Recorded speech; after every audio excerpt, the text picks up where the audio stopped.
साल 2015 में भारत सरकार ने यह फैसला किया था कि 26 नवंबर को हर साल संविधान दिवस मनाया जाएगा। आप जानते हैं कि 26 नवंबर 1949 को भारत के संविधान सभा ने संविधान को अंगीकृत किया था। जब हम प्रस्तावना की अंतिम पंक्तियां पढ़ते हैं तो उसमें लिखा है कि दृढ़ संकल्प होकर अपनी इस संविधान सभा में आज तारीख 26 नवंबर 1949 को एतत् द्वारा इस संविधान को अंगीकृत, अधिनियमित और आत्मार्पित करते हैं। लेकिन संविधान के बारे में बहुत सी ऐसी बातें हैं जो 26 नवंबर 1949 और उसके बाद तक से जुड़ी हुई हैं और वो जानना हमारे लिए बेहद ज़रूरी है। भारत को जब आज़ादी मिली तो संविधान निर्माण का तेज़ी से काम किया गया, ड्राफ्टिंग कमेटी का गठन किया गया। लेकिन उससे थोड़ा पहले की बात करें तो सवाल है कि संविधान सभा के गठन के बारे में सबसे पहला विचार किसके मन में आया था? तो वे व्यक्ति थे एम.एन. रॉय। 1934 की ये बात है। 1935 में भारतीय राष्ट्रीय कांग्रेस ने पहली बार आधिकारिक रूप से संविधान सभा के गठन की मांग की और 1938 में जवाहरलाल नेहरू ने यह घोषणा की थी कि स्वतंत्र भारत के संविधान का निर्माण संविधान सभा ही करेगी। फिर उसके बाद 1940 का अगस्त प्रस्ताव, क्रिप्स मिशन, कैबिनेट मिशन, इसके बारे में आप सब जानते हैं। 9 दिसंबर 1946 संविधान सभा की पहली बैठक होती है। फ्रांस की तर्ज पर सबसे वरिष्ठ व्यक्ति को अस्थायी अध्यक्ष बनाया गया तो सच्चिदानंद सिन्हा उस समय सबसे वरिष्ठ सदस्य थे, इसलिए वो अस्थायी अध्यक्ष बने और उनका परिचय करवाया संविधान सभा में आचार्य कृपलानी ने। 11 दिसंबर 1946 को राजेंद्र प्रसाद संविधान सभा के अध्यक्ष बने, स्थायी अध्यक्ष, और H.C. मुखर्जी बने उपाध्यक्ष। संवैधानिक सलाहकार बने सर B.N. रॉय।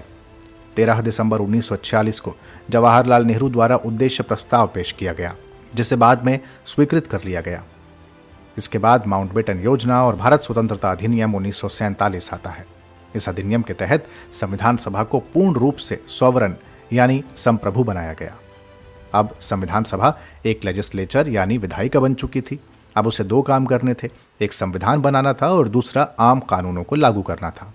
इस तरह से जब संविधान सभा की बैठक होती तो अध्यक्षता करते राजेंद्र प्रसाद, लेकिन जब वो संविधान सभा विधायिका बनकर काम करती तो अध्यक्षता करते जीवी मावलंकर।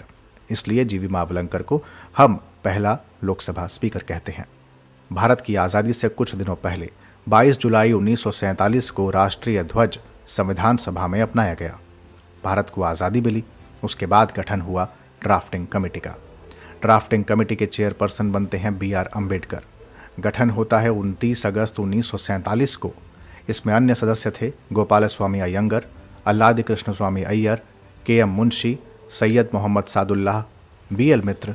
B.L. मित्र ने जब त्यागपत्र दिया तो माधवराव उनकी जगह सदस्य बनाए गए और अंतिम सदस्य थे D.P. खेतान, जिनकी मृत्यु के बाद T.T. कृष्णमाचारी को सदस्य बनाया गया। तो इस तरह से अध्यक्ष समेत कुल 7 सदस्य ड्राफ्टिंग कमेटी में शामिल रहे। Doctor B.R. अम्बेडकर ने 4 नवंबर 1948 को पहला ड्राफ्ट पेश किया। उसे पढ़ा गया और 5 दिनों तक उस पर चर्चा हुई। फिर दूसरी बार 15 नवंबर 1948 को सेकेंड रीडिंग हुई और 17 अक्टूबर 1949 तक उस पर विचार हुआ। तीसरी बार 14 नवंबर 1949 को विचार करना शुरू हुआ और 26 नवंबर 1949 को डॉक्टर B.R. अम्बेडकर ने the constitution as settled by the assembly be passed यह प्रस्ताव पेश किया। कुल 284 सदस्य उस समय संविधान सभा में उपस्थित थे। उन्होंने उस प्रस्ताव को पारित किया और अपने हस्ताक्षर किए। इस तरह से कुछ प्रावधान 26 नवंबर से लागू हुए और बाकी लागू हुए 26 जनवरी 1950 से। यहाँ ये जानना बेहद ज़रूरी है कि प्रस्तावना को पूरे संविधान के लागू होने के बाद ही लागू किया गया। आपको ये जानकर हैरानी होगी कि संविधान की मूल प्रति हाथ से लिखी गई थी, किसी टाइपिंग का इस्तेमाल नहीं हुआ था। इस ओरिजिनल टेक्स्ट को प्रेम बिहारी नारायण रायज़दा ने लिखा था। रायज़दा का खानदानी पेशा कैलीग्राफी का था।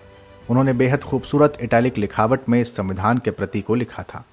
इसे लिखने में उन्हें 6 महीने का समय लगा और कमाल की बात है, जब उनसे पूछा गया कि आप इसका कितना मेहनताना लेंगे तो उन्होंने कहा कि हर पन्ने पर मेरे हस्ताक्षर हों और अंतिम पेज पर मेरे दादाजी का भी नाम जाए। केवल यही शर्त थी और उन्हें इसकी इजाज़त दी गई। संविधान के पन्नों पर जो चित्रकारी है वो की है आचार्य नंदलाल बोस ने। इसके अलावा प्रस्तावना पेज को सजाने का काम राम मनोहर सिन्हा ने किया, जो नंदलाल बोस के ही शिष्य थे। संविधान की मूल प्रति भारतीय संसद की लाइब्रेरी में आज भी हीलियम से भरे हुए केस में रखी हुई है। वैसे संविधान सभा की आमतौर पर आलोचना यह होती है कि वो परोक्ष रूप से चुनी गई थी। वयस्क मताधिकार से नहीं, क्योंकि 1938 में नेहरू ने घोषणा की थी कि स्वतंत्र भारत के संविधान का निर्माण वयस्क मताधिकार के आधार पर चुनी गई संविधान सभा ही करेगी। लेकिन आलोचक इस बात पर सवाल उठाते हैं कि ये चुनी हुई संविधान सभा नहीं थी। दूसरा कहा जाता है कि इस सभा में संप्रभुता का अभाव था, क्योंकि इसका गठन ब्रिटिशर्स के प्रस्ताव पर किया गया था, न कि भारत ने खुद अपने प्रस्तावों पर किया था। तीसरी आलोचना यह होती है कि इसमें ज़रूरत से ज़्यादा समय लिया गया, 2 साल 11 महीने और 18 दिन। हालांकि दूसरा तर्क यह भी है कि भारत का संविधान सबसे बड़ा लिखित संविधान है, इसलिए इतना समय तो लगना ही था। अगली आलोचना ग्रेनविल ऑस्टिन करते हैं कि संविधान सभा एक दलीय देश का निकाय थी, यानी सभा ही कांग्रेस थी और कांग्रेस ही भारत। इसमें अन्य दलों का अभाव था। एक आलोचना यह भी होती है कि यह हिंदुओं का निकाय थी और इसमें केवल एक बड़े समुदाय का प्रतिनिधित्व किया गया। आलोचनाएं अपनी जगह हैं, लेकिन भारत के संविधान की अपनी विशेषताएं भी हैं। जैसे ये सबसे लंबा लिखित संविधान है, बहुत सारे स्रोतों से वाहित है। जैसे ब्रिटेन से संसदीय स्वरूप लिया गया, विधायी प्रक्रिया ली गई, संसद के विशेषाधिकार लिए गए, अमेरिका से मूल अधिकार लिए गए, उपराष्ट्रपति का पद लिया गया, आयरलैंड से राष्ट्रपति की निर्वाचन पद्धति और डीपीएसपी लिए गए, फ्रांस से स्वतंत्रता, समानता और बंधुत्व का भाव लिया गया, ऑस्ट्रेलिया से संवर्ती सूची ली गई और जर्मन के वेमर कॉन्स्टिट्यूशन से लिया गया आपातकाल।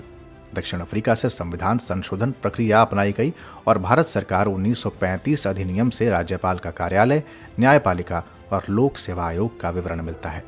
इसके अलावा भारतीय संविधान कठोर भी है, लचीला भी है, एकात्मक भी है, संघीय भी है, लेकिन संविधान में कहीं भी संघीय शब्द का प्रयोग नहीं हुआ, बल्कि अनुच्छेद 1 में राज्यों का संघ इसे कहा गया है। कहते हैं जिस दिन संविधान पर हस्ताक्षर हो रहे थे उस दिन खूब जोरों से बारिश हो रही थी और इसे सबने शुभ संकेत माना था। तो ये थी कहानी संविधान निर्माण की। और अब आज का सवाल। संविधान सभा में कुछ समितियां बनाई गई थी, जैसे प्रारूप समिति के अध्यक्ष डॉक्टर अंबेडकर थे, लेकिन advisory committee on fundamental rights के अध्यक्ष कौन थे? यानी मूल अधिकारों पर जो परामर्श समिति बनी थी उसके अध्यक्ष कौन थे? आपको ये उत्तर मुझे कमेंट बॉक्स में देना है। ध्येय IAS की ये तमाम पॉडकास्ट आप ध्येय IAS की वेबसाइट पर भी सुन सकते हैं। जल्द हाजिर होंगे नए कार्यक्रम के साथ। इजाजत दीजिए। नमस्कार।